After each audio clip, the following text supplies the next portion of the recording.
स्वाहा भद्रं पश्येमाक्षभिर्यजत्राः स्थिरैरङ्गैः स्तुष्ट्वागं सस्तनूभिः व्यशेम देवहितं यदायुः ॐ शान्ति शान्ति शान्ति.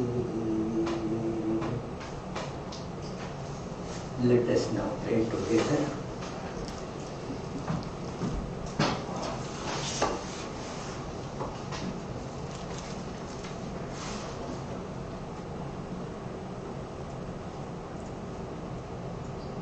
We offer our salutations to the all-loving being who endows all beings with consciousness. We meditate on the Lord who is the origin of the universe. Lord, thou abidest in all. Thou art all. Thou assumest all forms. Thou art the origin and goal of all. Thou art the self of all. Thou art existence, knowledge, and bliss. Salutations unto thee. May the world be peaceful. May the wicked become gentle. May all creatures think of mutual welfare. May their minds be occupied with what is spiritual and abiding. May our hearts be immersed in selfless love for the Lord. Peace, peace, peace be unto all.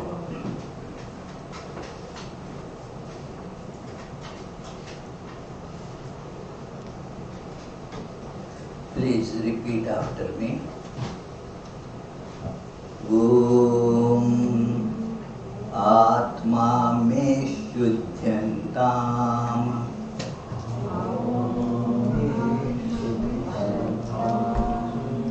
Oh, I didn't hear when you told that. Let us try again. Om Atma me shuddhantam. Atma me shuddhantam. Jyotiraham. Jyotiraham. Viraja vipakma. Viraja vipakma. Bhuyasagam swaha. Bhuyasagam swaha. May my physical being be purified. May my physical being be purified. Let me feel I am the divine. Let me feel I am the divine. Free from all impurities. Free from all impurities. And sinless. And sinless. Antaratma me shuddhantam. Antaratma me shuddhantam. Jyotiraham. Jyotiraham. Viraja vipakma. Viraja vipakma. Bhuyasagam swaha. Bhuyasagam swaha. May my mental being be purified. May my mental being be purified. I am divine, I am divine, ever pure, ever pure, ever perfect, ever perfect, immortal. immortal.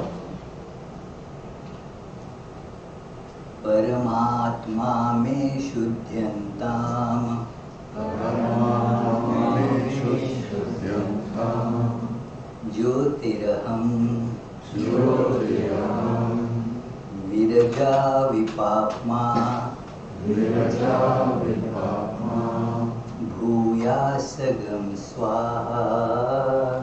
Bhuyasagam swaha. my spiritual being be purified. May my spiritual being be purified.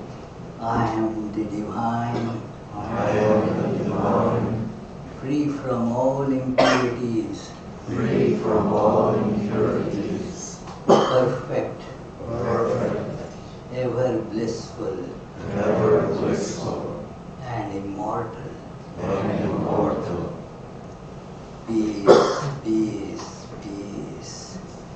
Peace, peace, peace.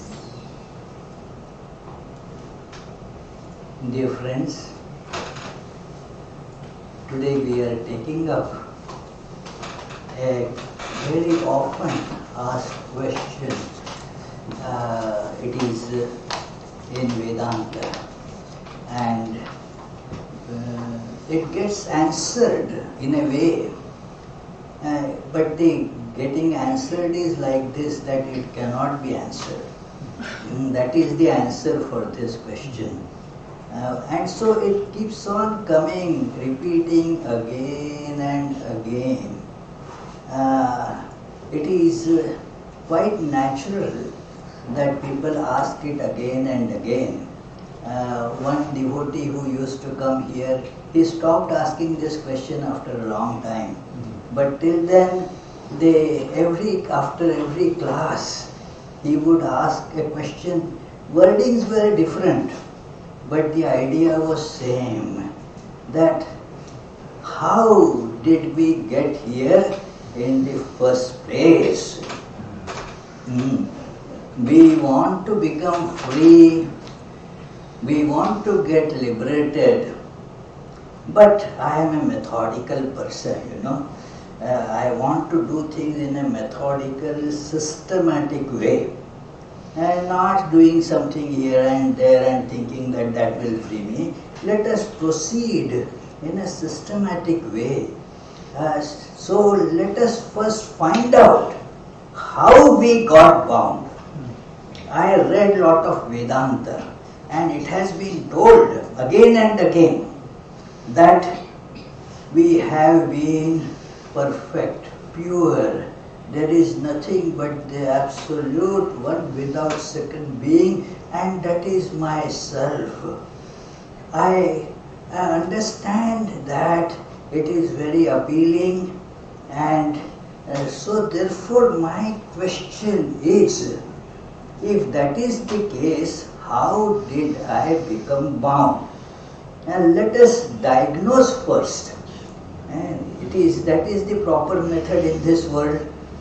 When you have a problem, even in the car, the first thing is, let us diagnose it, and then we can think of what can be done.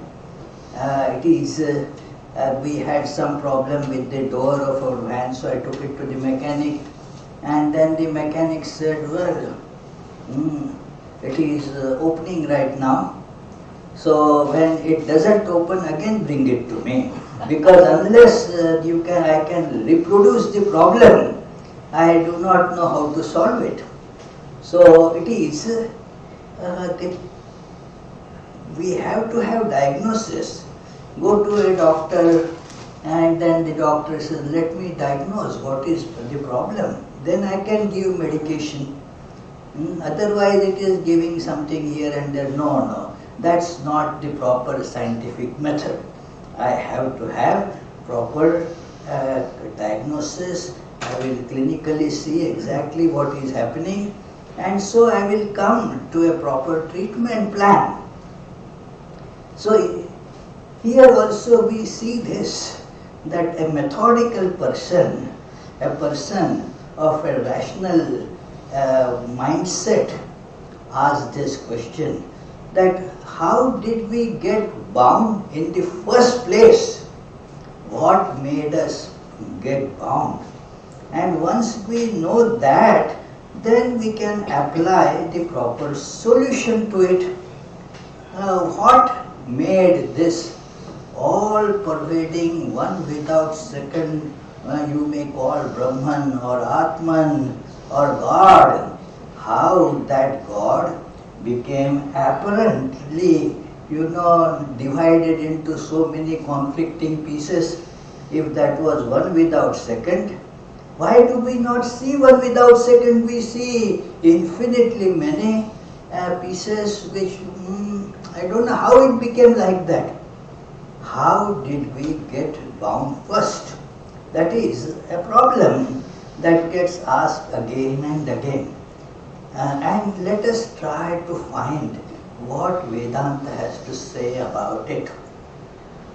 The Advaita or non-dualistic Vedanta, many consider it to be a rational system.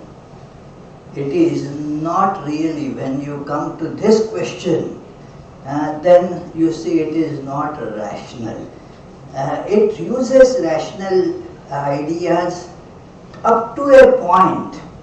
After that, when it comes here, it says the tools of rationality are completely blunt here. You cannot use them. So how did we get here? How did we get bound? That needs to be considered. This question crops up in various forms. This one, as we that how did we get here in the first place? Or another more mundane form of this question is, why did God keep so much suffering in this world? It is another variant actually of this very question, that the God who is blissful, God who is compassionate, that God, how can we understand that that very God has kept so much suffering in the world? The suffering is a fact, so nobody can deny that. It is there. But how that God who is blissful, who is compassionate, has put suffering here? Has it got a logical answer? There is, the another form of this question, how this birth and death happen. Again, if you take it to its logical conclusion, it reaches this question, that it is how in the first place the birth happened. When did it happen? The question has another different format, that how it happened, when it happened, and who is that rascal who did it. It is, the question is, let us find out that fellow who did it, and so that we will give him, confine that fellow in the prison, so that we don't have to undergo this again. So let us find out who is that fellow who did it. Who, when, why, how. So this is because all our questions in this world, and we tackle it in this way. It is, why did it happen? Who did it? How did it, come to this stage? We need to know. So this is how the science works. And the science works with this methodology, that ask question, be rational in your attitude, and then try to find a rational solution. Very correct. But we forget here that there are the fields which are beyond the rational limits. The rationality is in a limited field it works, and then that field is very limited where rationality works. The field beyond rationality is much bigger field, and here we are taking up a question that is beyond any rational, logical, or even certain other mundane tools that we use, like feelings and so forth. Beyond all that, we say gut feeling, that there is no rational idea, but I have a gut feeling. So it is that is another tool that is being used. Extrasensory perception, that is something being used. It is there is the memoirs, actually the hunting expedition stories of one very well-known hunter of the yesteryears. His name was Jim Corbett. So Jim Corbett was tiger hunter. Many man-eating tigers in that area, he was being requested that, okay, can you eliminate this menace? And he would do that. And he writes, one day as I was looking for the tiger, now that is a man-eating tiger. So he is looking for the tiger and the tiger is looking for the food, you see. Both are kind of, looking for each other, and he suddenly sensed that there is a tiger right there watching me. And he says there that don't think that this is something that I just felt. It was so compelling a conviction that I would not have felt it more clearly even if I had seen the tiger right in front of me. Even seeing the tiger would have generated a conviction, and which is not as good as this conviction, that as if I am seeing the tiger, more than that, it is there, and it really was there. The story goes like that. What I mean is that also is a way of deducing a result.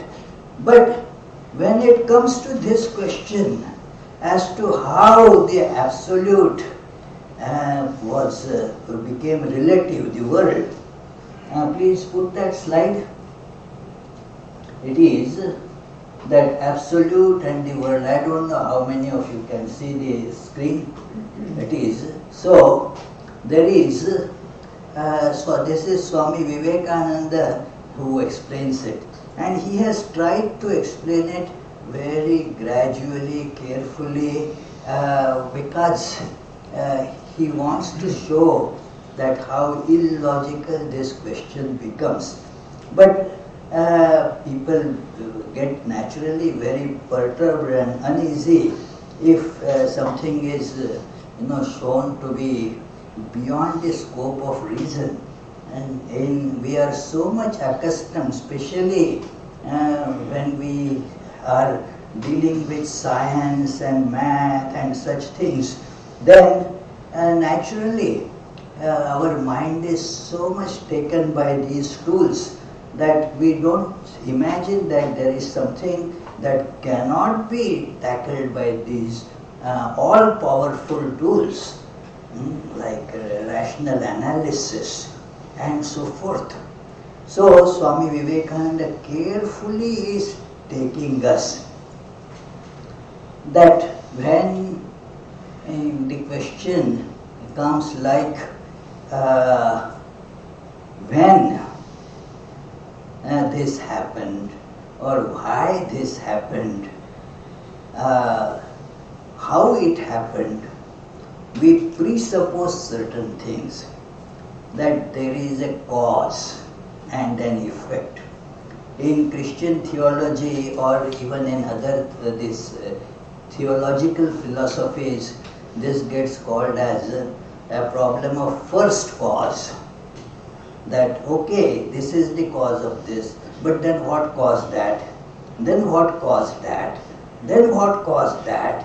And yet the chain keeps on going on. I remember how uneasy I used to feel as a child, and that okay, you hear your parents telling you that God made this world, and the head would be bursting with this question.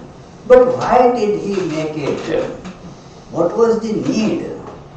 And if God had the need, that means that God is not perfect, because God has need. And the one who is perfect cannot have any needs. So God has need, what do you mean? And then the question would invariably crop is that then who made the God? Who made that God? If God made this, then that God also should be made by somebody. Who is that fellow? And why that fellow made God? So these questions used to torment me a lot. But this is where our mind is so caught into causation that we take it for granted that if something happens, then there is a cause for that, and also something will happen after this, for which this will be the cause. If say A, B or C, A is happening, and then we see what was the cause of A, and then we say B is the cause of A. Okay, and then A will become the cause of C in turn. So like that this chain will keep on, cause, effect, cause, effect.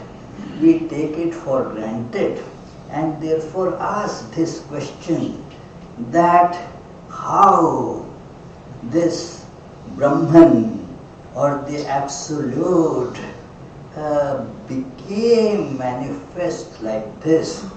So we assume here that there is the cause that can act on the Absolute.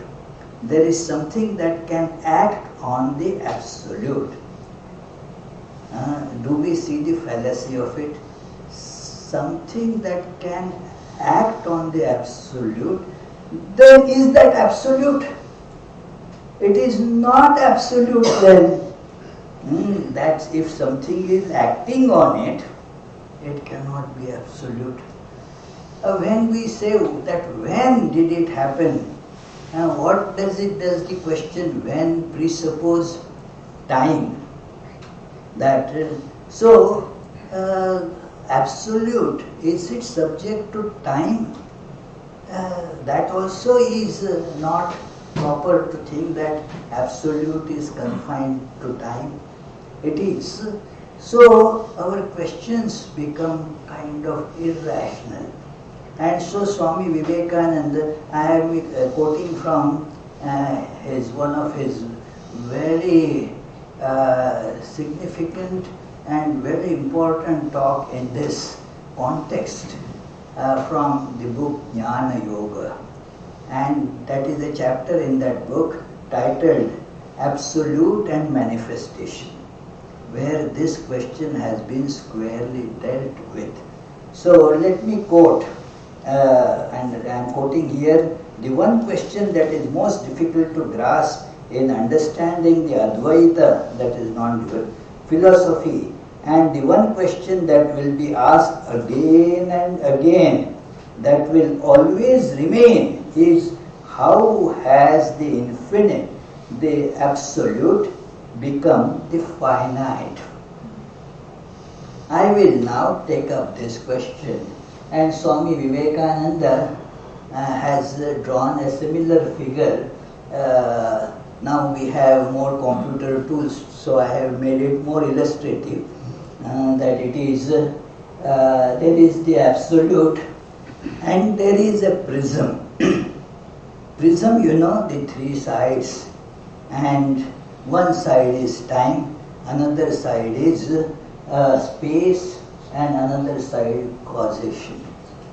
We are so conditioned that we cannot think without these three factors already held on to, that yes, there is time, there is space, there is causation, and then our thinking can proceed.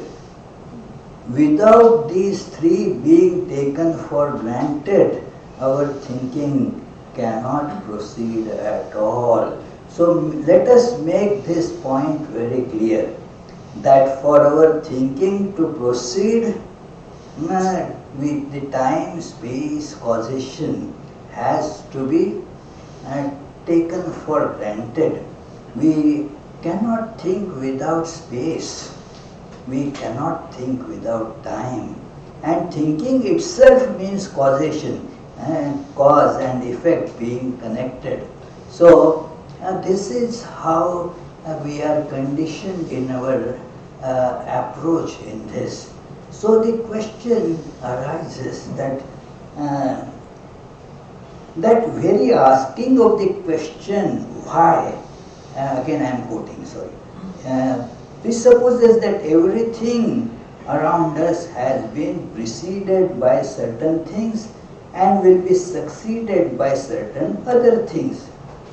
This is the belief, this is the idea that we take for granted. We never try to question this. One philosopher therefore had asked this question, that why should there be a why for everything? Think of it, that why should there be a why for everything? Is there an answer to this question? So it is, we take it for granted that there should be a why for everything, because it is true in certain realms that yes, there has to be a seed for the tree to come up, and there has to be a cause for something to happen. There has to be some reason for corona to come, even that, so it is not that we are always able to point out, but there must be some cause for it. It is, so what is the cause? We take it for granted that there has to be a cause, of which this is the effect. It is thus our God also gets dragged into this. We have the automatic tendency, this is out of habit, to drag God into this mundane world. So God becomes like us, a part in this mundane world, subject to the law of causation. It is because of this mistake we ask this question, that how, when, why, who. So it is again I am quoting, the other belief involved in this question is that nothing in the universe is independent. That is again another aspect of the causal chains. Everything is connected with each other. You touch something, the other thing gets affected by that. So everything is joined to each other. Nothing in this universe is thus independent.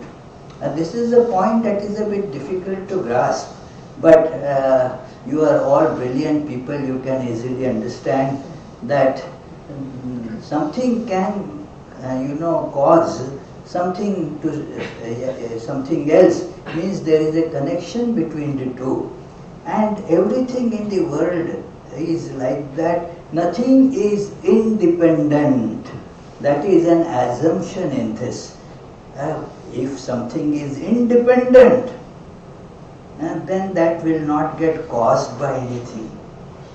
It will not get acted upon anything and by anything, because that is how, then if it is independent, there is nothing that can act on it.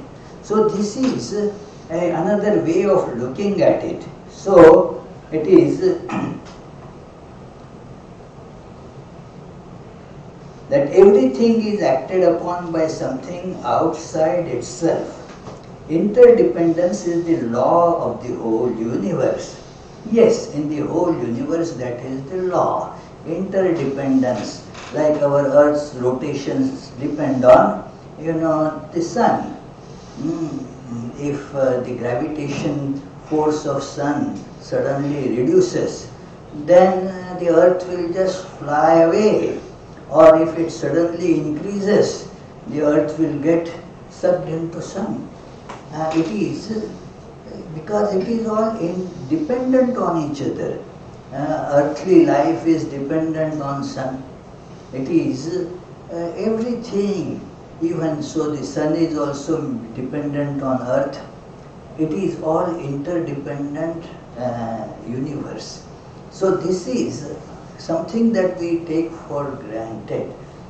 It is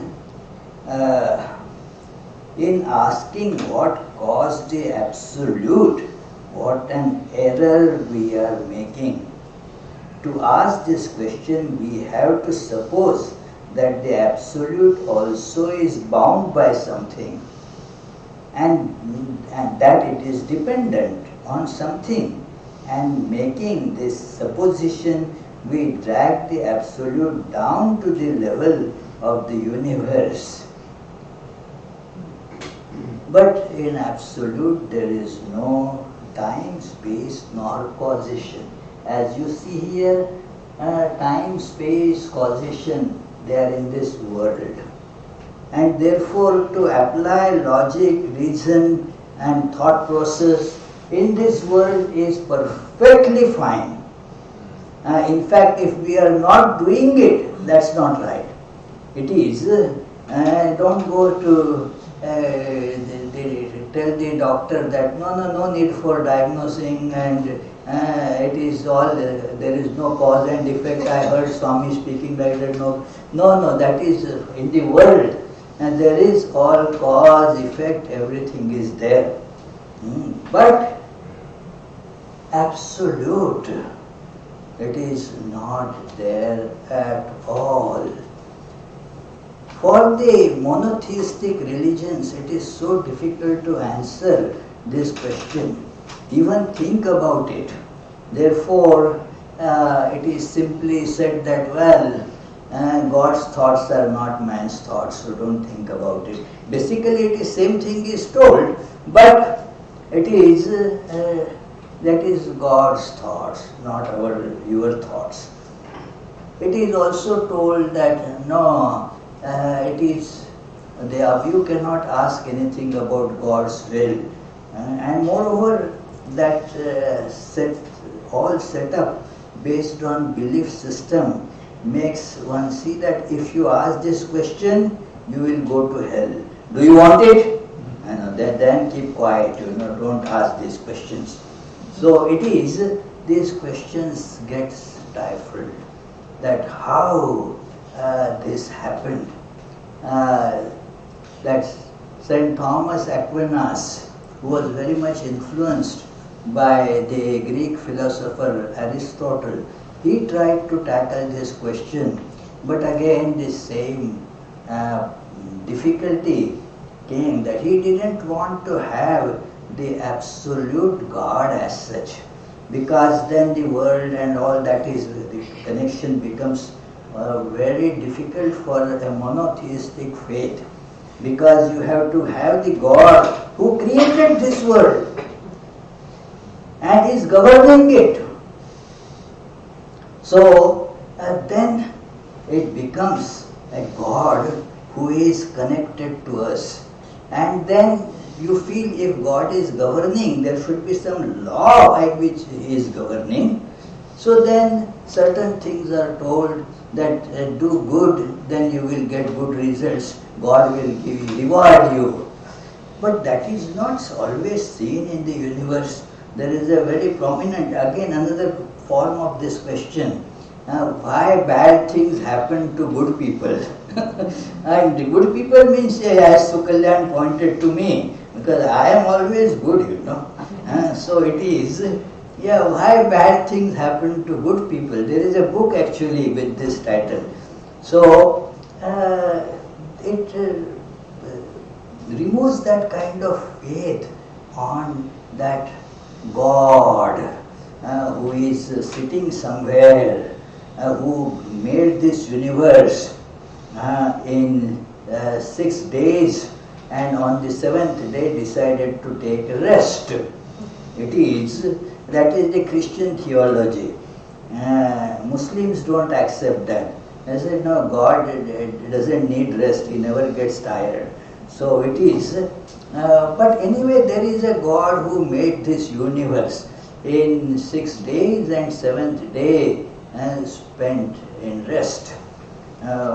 We had some urgent work to be done by the structural engineer long ago, and so he came and said that I have been given only 7 days to finish all these drawings.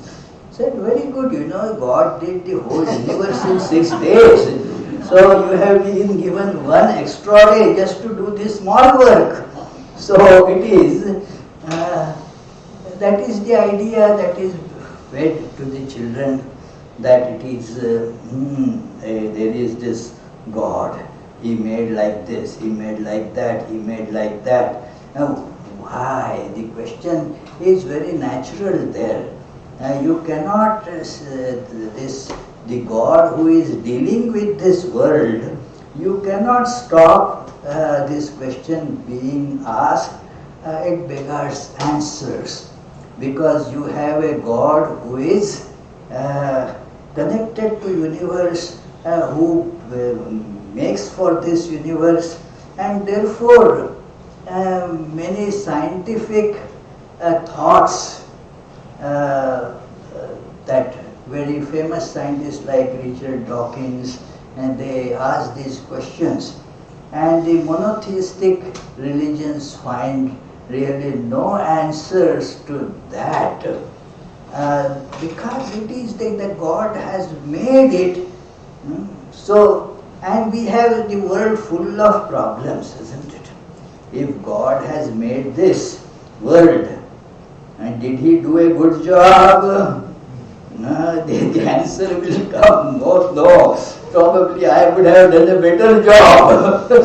So, there's so much misery, and it is. So it is the month of November, and we have weather right now as if it is June. So what kind of that God, crazy God, it is that made this kind of universe? So it is these questions for monotheistic faiths difficult to really answer. So one has to go beyond that. The Vedanta says that you cannot expect any answer, not because the answer is not only in the logical frame. Your question is not in the logical frame, and so how can you expect a logical answer? Do you not assume here that the absolute is being acted by something? Vedanta's God, that is Brahman, is not creating this universe in this manner that let me to finish it in 6 days. First let me make. There is a sequence given in Bible. Now if you look at it in an allegoric way, it is a very beautiful presentation. It makes all sense, but not as the monotheistic religions try to present it. It is the story of Genesis is very beautiful. If you see it from the point of this non-dualistic understanding, then it makes perfect sense. But otherwise, that God decided to make it in 6 days. Again, a question could be asked: why 6 days? Why not 7 days? That should be a good question, or why not 5 days? Why exactly 6 days? That is also a good question that can be asked. Then it is, why did He begin in this sequence? First, God said, let there be light, and there was light. Very difficult to answer this question, that where was the light before then? So it is, the problem is there with this kind of reasoning with which the monotheistic religions approach this. But for Vedanta, the answer is different. that there is nothing has really happened. That is called the idea of vivarta, that without any change, that one without second appears as many. It is just an appearance. Now here you cannot therefore ask a logical question. How it appeared like that? Well, it is an appearance. So nothing has changed. And the Vedantists cite those examples that, for example, they give that something is appearing as something else, and there is no actual water but mirage. Most of you must have seen mirage, that if you drive here in such, cloudy, half sunny conditions, then on the road you see somewhere a puddle of water, and you wonder that there must have been rain there, but here there is no rain. And as you go closer, you see there is no water there either. It was not that just as you approached it, the water all evaporated. No, there was, that it was just an illusion. So, this universe, Vedanta says, that it is without anything happening, this is just there. Nothing has happened. It is an appearance. So, when you say how it happened, the question is meaningless because nothing has happened. It is because of your ignorance you are seeing this happening. You are thinking that the water, when did the rain fall there and why did it not fall here? Oh, it is mirage, no water there. So it appears as water, but actually there is no water. So this universe is an illusion, an appearance of that one without second reality through this prism of time, space and causation. One idea in this prism means, one light gets divided by the prism into various colors. So the incoming light has no colors. It is absolute. It is free from all specifics. But then when it passes through the prism, then there are all the colors that you see there. So it is this world of variety. And how did it happen? Just time, space and causation. This time, space and causation has a unified one word name in Vedanta called Maya. It is because of this illusion you are seeing it like this. And it is not just that the illusion can go away. Just as you came there to where you saw water earlier and the illusion went away, you saw that it was just an appearance. There actually was no water. So by proper purification of one's understanding, that was therefore the prayer and meditation we did in the beginning. As we do that, there is the inner transformation. And we see that how meaningless this question is. It is right here. I was looking everywhere for the cause, but really nothing has happened, nothing has changed. I was looking for my wallet, it is where it is, where did I put it?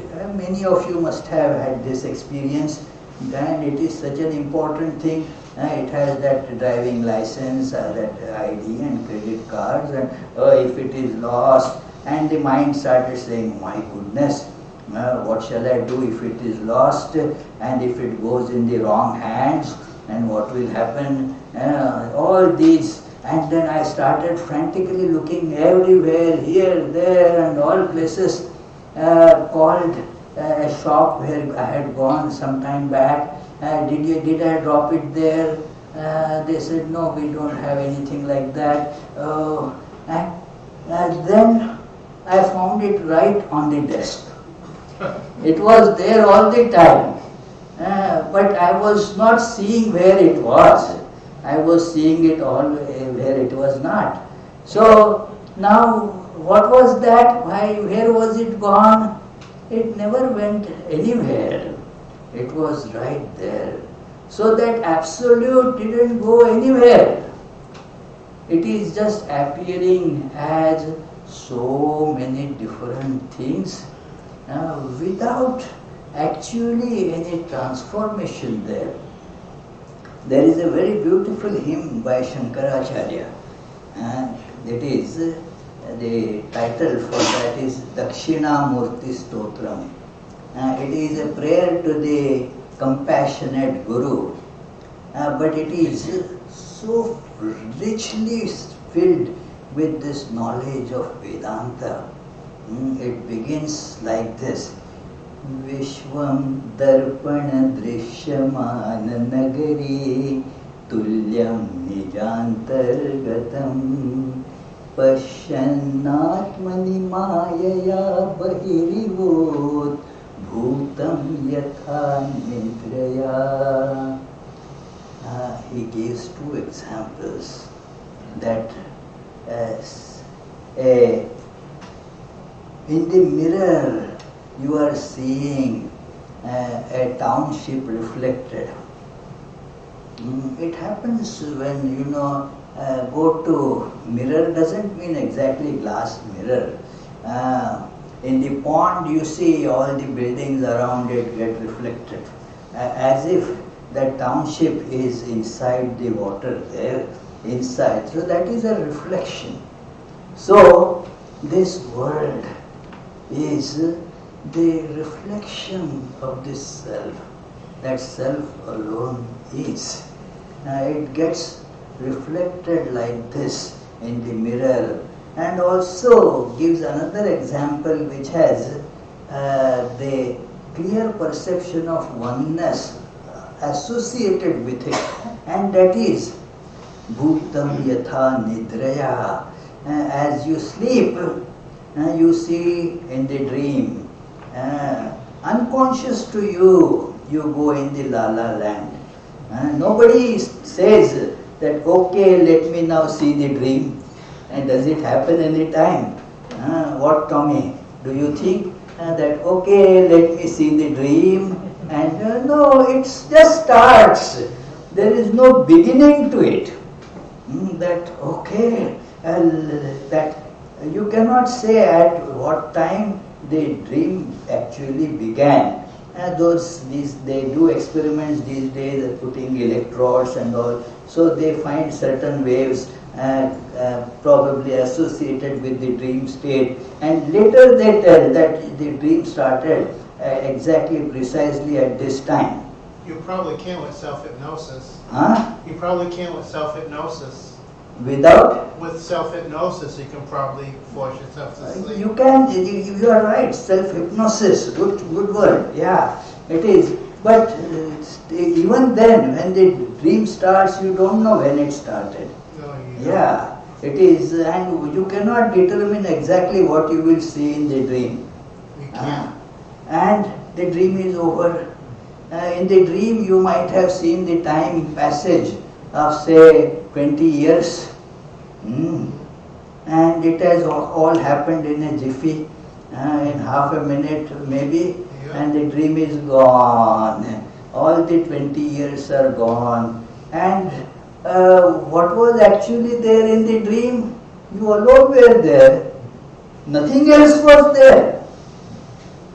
When you wake up, then you were driving in a very fast car and racing. Now that car cannot come on your bed, you know that it is, you were lying on the bed. The car didn't come on the bed, you didn't step out from your bed, and still you see all this. What was there? Only you were there. So similarly, this whole universe, only that one self is there. And there is no beginning to it. That is another question. When did this ignorance begin? Unanswerable. The time began with it. So when the ignorance began, you cannot say. One of our Swamis gave a nice explanation of it.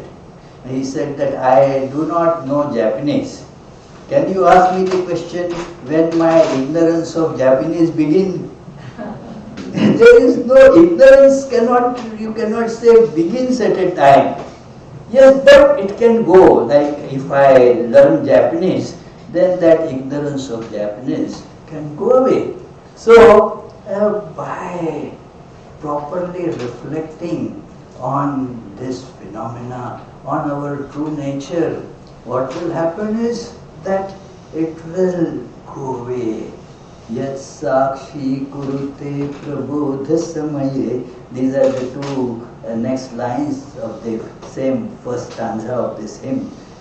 Yat sakshi kurute prabodha samaye swatmanamevadvayam tasmai shri gurumurtaye nama idam shri dakshinamurtaye. That I am saluting to that divine principle who is my true self, who will remove this ignorance. It is, and I will see that it is all self. So just as when you wake up from the sleep, then all that you were seeing in the dream vanishes. So, as we wake up from this sleep, this is a kind of sleep in which we are seeing all this dream. When we wake up from this, the knowledge dawns. Just as the knowledge dawns when we wake up about the dream world that we were seeing, all that you did, all this, these works, you found a person who was asking you $1,000 as loan. You gave this $1,000 to that person in the dream, and that person promised to return next day, and now the dream vanished. Do you think, oh, your $1,000 are now gone because the dream is gone? It is not possible to think like that anymore. It all vanishes. So that is how, although we cannot answer the question of how we got into this in the first place, we can get out of this question. It is just as in the dream. It is, you cannot ask that, whom did I give those $1,000? Oh, you did not give, it was just a dream. It is so, all this universe, all I and mine, that all vanishes in no time. This I and mine, it is all gone in this way. So that is how we see that the question automatically it gets resolved. It is, the question doesn't get answered, but the question doesn't remain to be answered. That is how this knowledge which comes to us by proper purification. By proper purification, our perceptions become clear, and we see that this self alone is. Where is the problem? There is that one Nisargadatta Maharaj was there. So he would be presented with many problems. That oh, I have so many difficulties in this world, what to do. I have some problem in the family, and there are financial difficulties that I am going through, and there are certain health issues. So many problems are there. He would ask, tell me, who has the problem? Who has the problem? Has the body got the problem? Or the mind got the problem? Or you have the problem? You are everywhere. You are not touched by anything. You cannot therefore have a problem. Can you have a problem? In your true nature you have no problem. And body and mind, they are after all just pieces of matter. How can they have a problem? It is, if you look at it from that angle, what is the body? Some bones, some little bit of blood and flesh all put together. That is matter. How can it have a problem? It cannot have problem. It is, do we feel that, that the chair must be getting bored? No, we don't feel that. It is because the problem is not with either the conscious principle or with the matter principle. A confusion between the two is the source of problem, and therefore it is this confusion which is in another word called Maya, that has to be eliminated. It is how to eliminate. Again, there comes, our mind is so full of cheating oneself. This question has been discussed by Shankaracharya, that he, as if he is being asked this, okay, tell me who is in Maya? Who is in Maya? Apparently a very nice question. Who is in Maya? Tell me clearly, who is in Maya? Who is in ignorance? And Shankaracharya just avoids this question, saying, what are you going to do with by knowing who is in Maya? And because we need to know who is in Maya so that we can get out of it. Shankaracharya says, well, the one who is in Maya, let that fellow worry about it. Quite nice answer, why it is your headache? And the one who is in Maya, let that fellow worry about it. And then that fellow blurts out, but I am in Maya. Then why are you asking me who is in Maya? It is, you cannot give a question the answer as to who is in Maya. That itself is an attack of Maya. Who is in Maya? And you can never answer this question, who is in Maya? But all this illusion can vanish by knowledge. And that knowledge, there is no time that it will come to us, but one can gradually purify oneself. That process of purification, there are ways, like meditation helps, and devotional practices help. In Bhagavad Gita, it is mentioned that this Maya is everywhere. Only those who come to me, they can go beyond it. So that is how a way that the practice of devotion, surrender everything to that principle. So connect to that principle, and thus gradually we will get freed from Maya, and this question will just disappear. It will not be solved, remember. There is no solution to it, but the question disappears. It becomes all meaningless. So we tried to discuss this idea to whatever extent we could, and let us hope we all get the inspiration and guidance to do the proper practice by which the knowledge will dawn in us to remove this spell of ignorance. So thank you, friends. Just think of these ideas for a half a minute, and then if you have any question, please feel free to ask.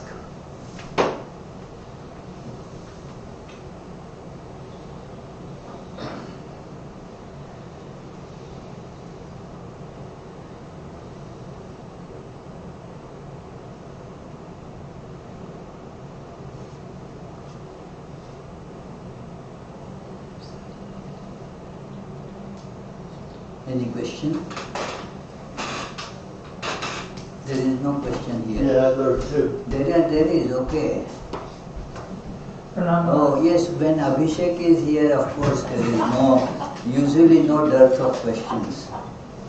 So, the fact that the world is but an appearance of Brahman, this one statement, then nobody can be asking any question any further, because then the answer will be, well, it's an illusion. So how can you ever question an illusion? So now in the illusion, so causation to me is a derivative of time, because without assuming that time is moving forward one direction, because space can move back and forth, but we assume that time only moves in one direction. So that definitely gives rise to causation. Because rise to possession.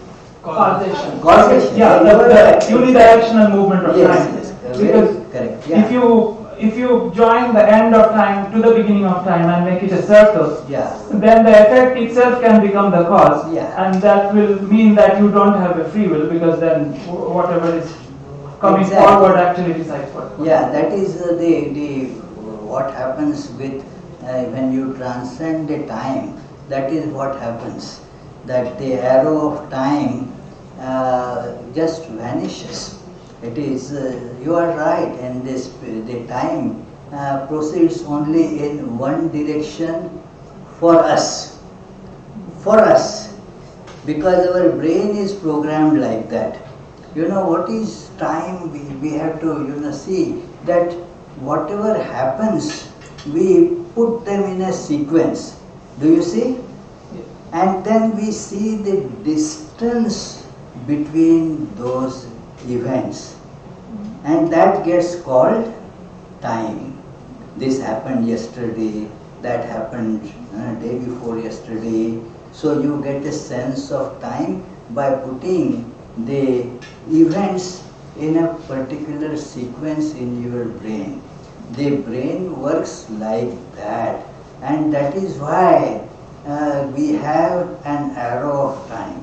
There is a thermodynamical explanation of that also, that the things happen in the way that the things go from one state to a more disturbed state.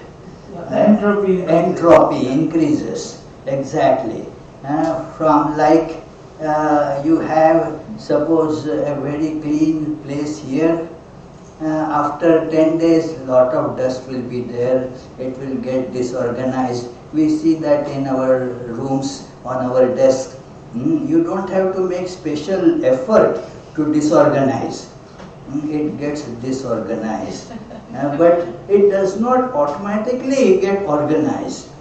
So the sequencing of events is like that, more and more disorganization. So that is the way that you can look at the arrow of time. When one connects the other end, it becomes a circle. The time vanishes for us. That is what happens with the meditation. You know that there is a very beautiful song that you might have heard, a Bengali song, and that describes, it is a song written by great Girish Chandra Ghosh. He describes that state of deep meditation, that Kala Baddha Vartamane. That one line is that the time is now arrested only in the present tense. Means there is no time basically. So with meditation, as it deepens, that you see that the time is transcendent. You will not then say, I meditated for 1 hour. That meditation for 1 hour, if we have that sense of time, we have to progress a lot in meditation. So Maharaj, can we say who is in Maya? Can we say the combination of the gross body and the subtle body are in Maya? Oh well, that again cannot be answered, that it is, who is in Maya cannot be answered. A combination of, what combination, that question will come. It is, the Vedanta does not say, Sankhya says that, Sankhya philosophy, that the matter and consciousness got combined, the two different things, they got combined, and then there is therefore that combination is in ignorance.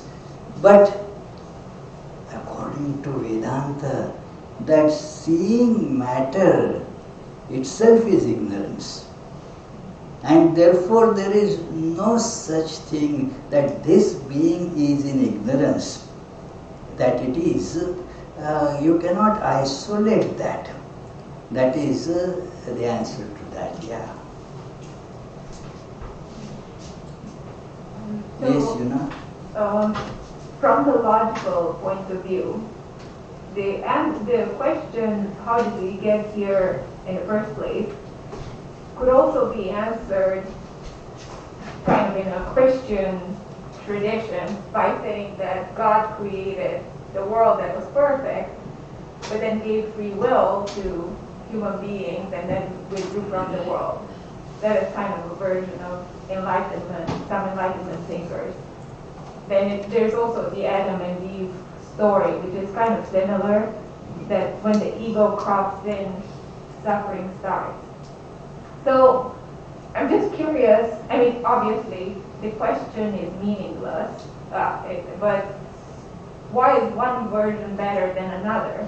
Because it seems pretty plausible, from a rational point of view, the Adam and Eve story seems plausible, and God creating the world and giving people free will. But then it contradicts what Sri Ramakrishna says, that God is the only doer, that even a leaf moves just by the will of God, so there's no free will in that paradigm. There is, at that level, the word free will is an oxymoron. If it is will, Swami Vivekananda has spoken about it in Jnana Yoga and Practical Vedanta a lot.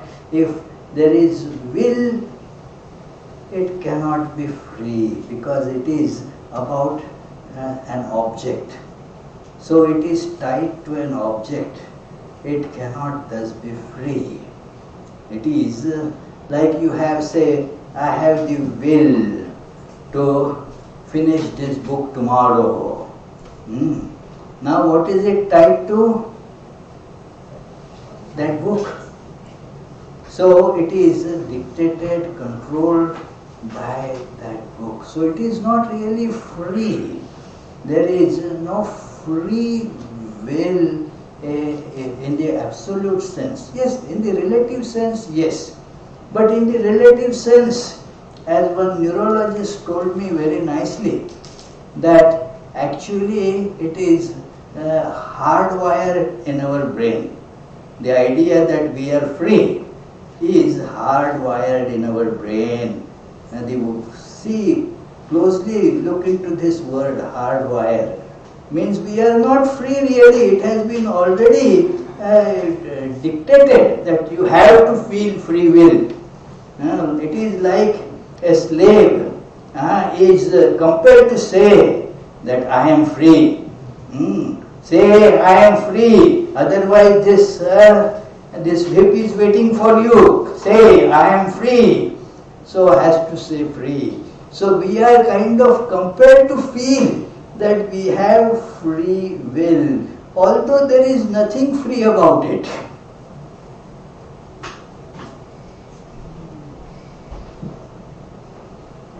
Thank you, nice question. You can think about it, that how the Adam and Eve story and how what it means. Any question there? Yeah, one question. Question from London Buddha. He's quoting from the lecture. Depending on each other, everything is relative. Means he's asking. Everything Yes. is relative. Yes. Everything in this world is relative. That is true. It is. But absolute is not relative. It is if absolute is related to something, it doesn't remain absolute. That is the idea. Yes. Okay, friends. We shall now. What is the upcoming programs? November 13th, you have a wonderful guest lecture by Professor Sukalyan Sengupta. He will be speaking on Vivekananda's harmony of dualism, qualified non-dualism and non-dualism. So, same time, except the speaker change, that Sukalyan Sengupta will be substituting this Yogatmananda. A change is necessary from time to time. So it is. And then other things will go on as usual except Friday. Friday, the regular class on stories from Srimad Bhagavatam will be substituted by a video presentation on the same topic at the same time on the same topic. So you are certainly welcome to come for that. And there is the next month a retreat is coming up, so you can sign up for that. You can sign up with our Naomi right here, or you can sign up on the website too. So let us have the closing prayers, and then there will be Arati and then soup supper. Last time we did not have soup supper, and I had promised this time we will have twice, double. So let us have a double soup this time. May the Divine, who is Father in heaven of the Christians, Holy One of the Jewish faith, Allah of the Muslims, Buddha of the Buddhists, Tao of the Taoists, Great Spirit of the Native Americans, Ahura Mazda of the Zoroastrians, and Brahman of the Hindus, lead us from the unreal to the real, from darkness to light, from death to immortality. May the all-loving being manifest himself unto us and grant us abiding understanding and all-consuming divine love. Peace, peace, peace be unto all.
preservation, dissolution,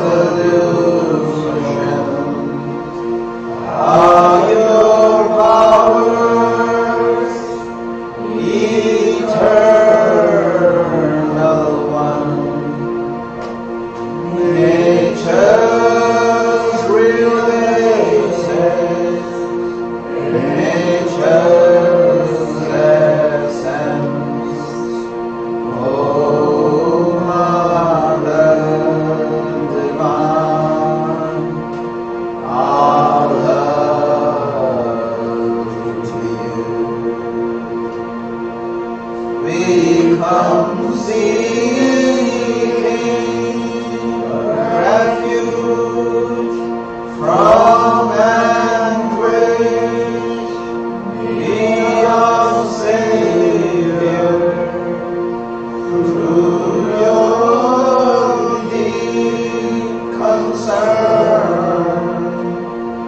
All our suffering, remove our death.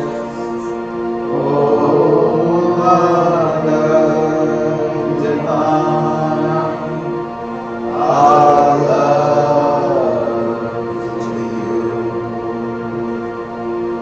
Victory, oh, Mother Divine, our love to you. Blessed Mother Divine, our love to you. Blessed Mother Divine, our love to you.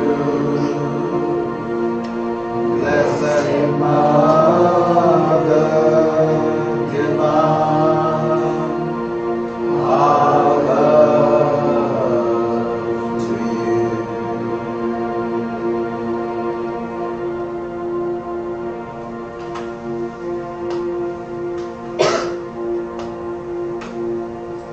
Jai Shri Ram Krishna Devi Jai. Jai Shri Sada Devi Jai. Jai Shri Swami Vivekananda Ki Jai.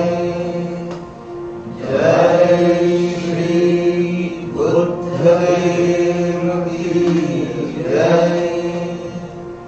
Jai Shri Jesus Christ Ki Jai.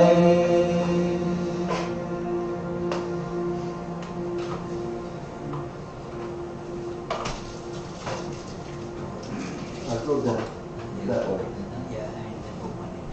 You just put the microphone.